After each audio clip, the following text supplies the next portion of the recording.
अगर आपने property purchase करते हुए एक छोटी सी गलती की तो आपको 5% जुर्माना और 15% एक्स्ट्रा टैक्स देना पड़ेगा।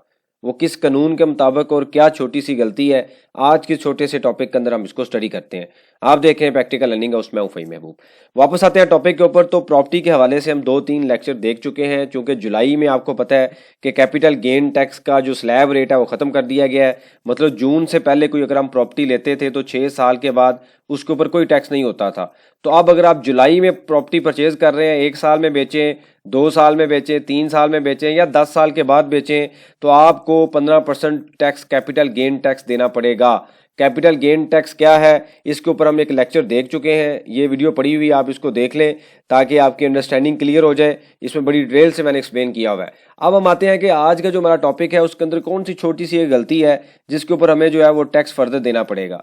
सेक्शन 75A एक सेक्शन है इनकम टैक्स ऑर्डिनेंस का।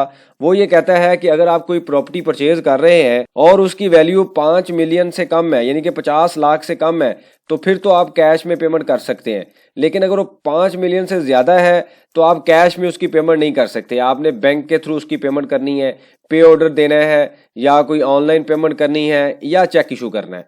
अब इसका नुकसान क्या है? नॉर्मली जब हम प्रॉपर्टी परचेज करते हैं हमें पता ही नहीं होता, हमें किसी ने गाइड नहीं किया होता, हम ट्रांजैक्शन कर देते हैं, कैश में पेमेंट कर देते हैं, क्योंकि हम ये समझ रहे होते हैं कि हम तो प्रॉपर टैक्स पे कर रहे हैं, जैसे मर्जी पेमेंट कर दें। लेकिन जब हम सेल करते हैं, बाद में टैक्स रिटर्न में आके चीज़ें रिपोर्ट करते हैं, तो वहाँ पे हमें पता चलता है कि ये तो बहुत बड़ा मसला है। सारी चीज़ें हमारी लीगल होती हैं, जस्ट हमने चीज़ों को मैनेज नहीं किया होता, हमें उसके ऊपर पेनल्टी पे करना पड़ती है। वो कैसी पेनल्टी है, मैं आपको एग्जांपल के थ्रू उसको हम स्टडी भी कर लेते हैं। फॉर एग्जांपल, आपके पास एक प्रॉपर्टी है जो कि प्रॉपर्टी ए हम उसको कह सकते हैं। उसको आपने परचेज किया 4 मिलियन का, मतलब 40 लाख की आपकी परचेज है, और आपने उसको परचेज कर लिया और उसकी कैश में पेमेंट कर दी। हम ये भी कह सकते हैं कि इसकी जो पेमेंट है वो आपने कैश में कर दी। उसके बाद कुछ टाइम के बाद आपने इसको बेच दिया। फॉर एग्जांपल, आपने इसको सेल कर दिया 6 मिलियन का, यानी कि 60 लाख का। ये 60 लाख की इस प्रॉपर्टी को जो है वो सेल कर दिया। अब आपको पता है कि जो सेल और परचेज के ऊपर जो डिफरेंस होता है उसको गेन टैक्स हम कहते हैं, कैपिटल गेन टैक्स है। तो फार्मूला क्या होता है कि sale price minus cost price is equal to gain tax, CGT इसको बोलते हैं, कैपिटल गेन टैक्स। तो सेल प्राइस हमारी 60 लाख है, 6 मिलियन, कॉस्ट प्राइस है 4 million, is equal to 2 million. अब इसके ऊपर एज पर लॉ हमने 15% टैक्स पे करना है अगर आप इस प्रॉपर्टी को जुलाई 2024 के बाद परचेज कर रहे हैं। इससे पहले अगर आप परचेज कर रहे हैं तो फिर हमारे पास स्लैब रेट है, 1 साल का डिफरेंट रेट है, 2 साल में बेच रहे हैं तो डिफरेंट है, 3 का डिफरेंट है। 30 जून 2024 तक की जो प्रॉपर्टी है उसको अगर 6 साल के बाद बेचेंगे तो उसके ऊपर कोई टैक्स नहीं है। ठीक है, इसको आपने गेन टैक्स पे कर दिया। अब होता क्या है, गवर्नमेंट जो है एफबीआर है, एफबीआर के ज़हन में एक चीज बैठी हुई है कि जो भी टैक्स पेयर टैक्स पे कर रहा है, मतलब आपने 15% टैक्स पे किया इस अमाउंट के ऊपर, उनके ज़हन में एक चीज़ बैठी हुई है कि नहीं ये 15% नहीं है, ये तो 20% बनता था, या ये जो गेन की वैल्यू है 2 मिलियन नहीं है, इन्होंने ठीक कैलकुलेट नहीं की, ये तो 2.5 मिलियन थी। तो जब वो इस तरह की चीज़ें सोचते हैं तो उनके ज़हन में एक ही पर्पज़ होता है कि उनके पास टैक्स ज़्यादा है।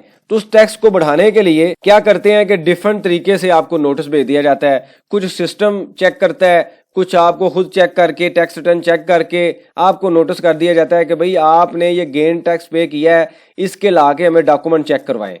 तो अब आप जाएंगे, आपको नोटिस आएगा, उसके बाद आप डॉक्यूमेंट चेक करवाएंगे तो आप ये कहेंगे जो मैंने 40 लाख की परचेज की थी और 60 लाख की बेच दी है। तो वो ये कहेगा ठीक है, ये 5 मिलियन से कम पेमेंट है, ठीक है आप कैश में कर सकते हैं, ओके, आपकी ट्रांजैक्शन ओके है, आपके लिए कोई मसला नहीं होगा। लेकिन एक ऐसी प्रॉपर्टी जो प्रॉपर्टी बी है, हम ये कह सकते हैं प्रॉपर्टी बी है, उसकी वैल्यू है 70 लाख यानी कि 7 मिलियन, और आपने इसकी भी कैश में पेमेंट कर दी। आपको पता नहीं था कि सेक्शन 75 भी एक है जो ये कहता है कि 5 मिलियन से ऊपर की जो पेमेंट है वो कैश में नहीं होगी। आपको अंदाजा ही नहीं था, किसी ने गाइड नहीं किया, अवेयरनेस नहीं थी, आपने क्या किया, कैश में पेमेंट कर दी। अब इस प्रॉपर्टी को आपने सेल कर दिया, कुछ टाइम के बाद 10 मिलियन का आपने इसको सेल कर दी प्रॉपर्टी को। उसी तरीके से फार्मूला क्या होगा, sale minus cost is equal to CGT, capital gain tax. तो आप क्या करते हैं, 10 मिलियन में से 7 मिलियन माइनस करते हैं, 3 मिलियन आपका प्रॉफिट आता है और इसके ऊपर भी 15% आप टैक्स पे कर देते हैं। हम अज्यूम करते हैं कि ये भी प्रॉपर्टी आपने 1 जुलाई 2024 के बाद परचेज की है, इससे पीछे होगा तो स्लैब रेट होगा। अब इसके ऊपर आप टैक्स पे करते हैं, अपने इनकम टैक्स रिटर्न के अंदर इसको रिपोर्ट कर देते हैं टैक्स रिटर्न के अंदर। जैसे हमने ऊपर डिस्कस किया है कि एफबीआर फिर समझता है कि भाई मेरी जो प्रॉफिट की वैल्यू है ना वो 3 मिलियन नहीं है, ये तो ज्यादा है, ये तो फॉर एग्जांपल 4 मिलियन है, मुझे इन्होंने टैक्स कम पे किया है। वो ये समझता है आपने गलत कैलकुलेशन की है। आपको चेक करने के लिए वो डिफरेंट तरीके से आपको जो सिस्टमैटिक नोटिस भी आ सकता है ऑडिट की सिलेक्शन का रैंडम बोल्टिंग में, या आपको नोटिस वैसे भेज दिया जाता है कि भाई आप डॉक्यूमेंट ला के चेक करवाएं।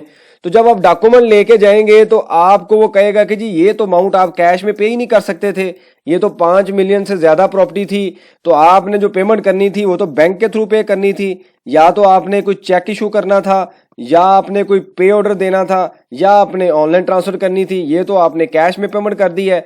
तो कैश पेमेंट पे वो आपके ऊपर अप्लाई कर देगा 75A जो इनकम टैक्स का सेक्शन है वो अप्लाई कर देगा। वो ये कहेगा जी मैं तो इसको आपको अलाउ नहीं करूंगा। तो वो क्या करेगा, वो दोबारा आपका गेन कैलकुलेट करेगा, सेल प्राइस माइनस नील, कॉस्ट को जीरो कर देगा और आपका सारे का सारा जो 10 मिलियन है ना इसको कंसीडर करेगा कि ये आपका गेन है और इसके ऊपर आपको 15% चार्ज कर देगा।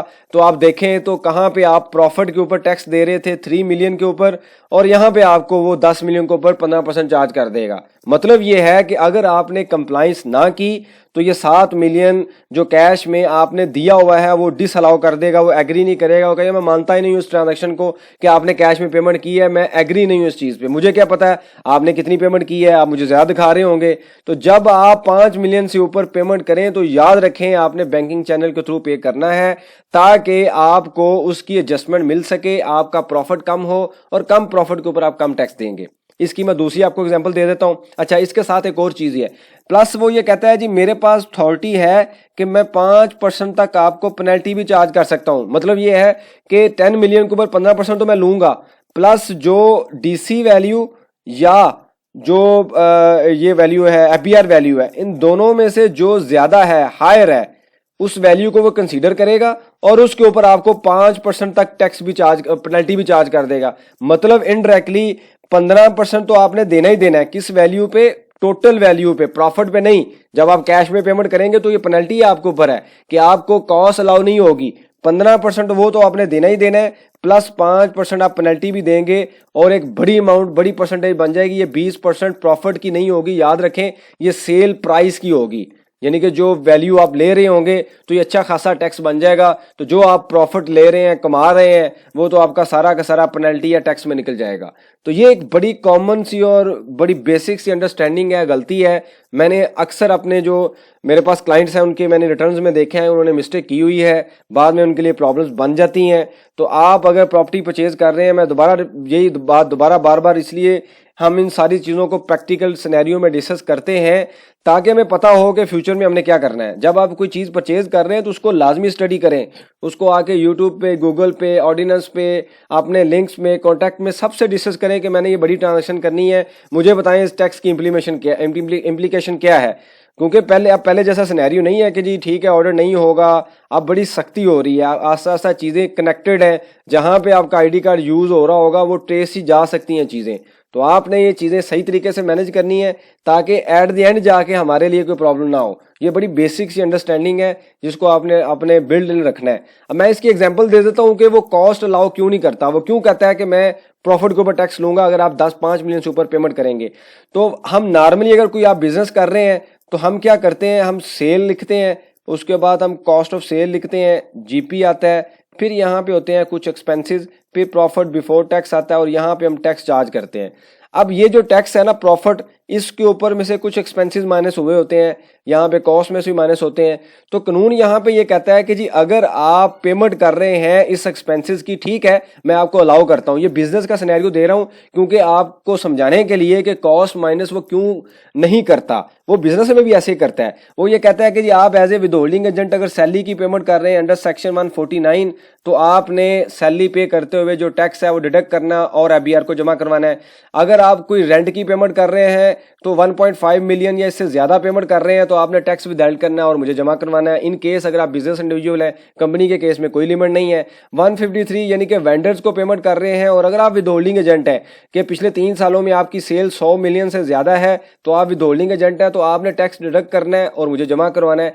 तो अगर for example cost of sale में कोई ऐसी ट्रांजैक्शन है जहां पे आपने टैक्स नहीं काटा, एक्सपेंसेस में कोई ऐसे सैलरी है, रेंट है, आपने टैक्स डिडक्ट नहीं किया, तो वो क्या करेगा, आपके एक्सपेंस को डिसअलाउ कर देगा, आपका प्रॉफिट बढ़ा देगा, क्योंकि प्रॉफिट में से आपने खर्चे माइनस किए हुए हैं और कम प्रॉफिट पे आप कम टैक्स दे रहे हैं। तो जब आप इन सेक्शंस की कंप्लाइंस नहीं करेंगे तो वो प्रॉफिट बढ़ा देगा। वो ये कहता है कि जी मेरी तो बात आपने मानी नहीं है तो मैं आपकी बात क्यों मानूं, आपको प्रॉफिट में से एक्सपेंस क्यों माइनस करने दूं, क्योंकि आपने तो टैक्स ही जमा नहीं करवाया, विदड्रॉ नहीं किया, तो आपका प्रॉफिट क्या होगा, बढ़ जाएगा और ज्यादा प्रॉफिट के ऊपर आप ज्यादा टैक्स देंगे।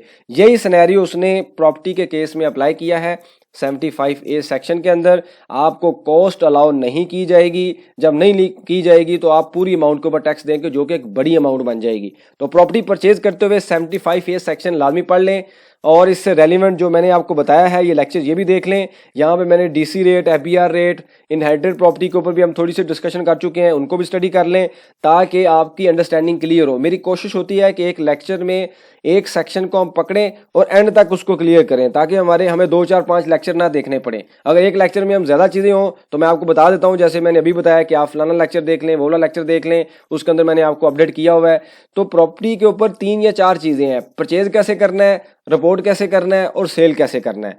परचेज करते हुए कैसे पेमेंट करनी है, रिपोर्टिंग के टाइम पे कैसे करनी है, उसको मैनेज कैसे करना है और सेल करते हुए कैसे पेमेंट लेनी है। ये 3-4 ही सिनेरियो हैं, इसको स्टडी कर लें ताकि आपके प्रॉपर्टी बाइंग के जो कॉन्सेप्ट है या सेल के कॉन्सेप्ट है वो क्लियर हो जाए। ये समझने से आप अपनी टैक्स प्लानिंग बड़े अच्छे तरीके से मैनेज कर सकते हैं, फ्यूचर के नोटिस से बच सकते हैं, पेनल्टी से बच सकते हैं, टैक्स से बच सकते हैं। कोई रेलेवेंट सजेशन हो, क्वेश्चन हो, मेंशन कीजिए, इसके ऊपर हम डिस्कशन करेंगे ताकि जो लर्निंग का प्रोसेस है कंटिन्यू रहे। बहुत शुक्रिया, जज़ाकल्लाह।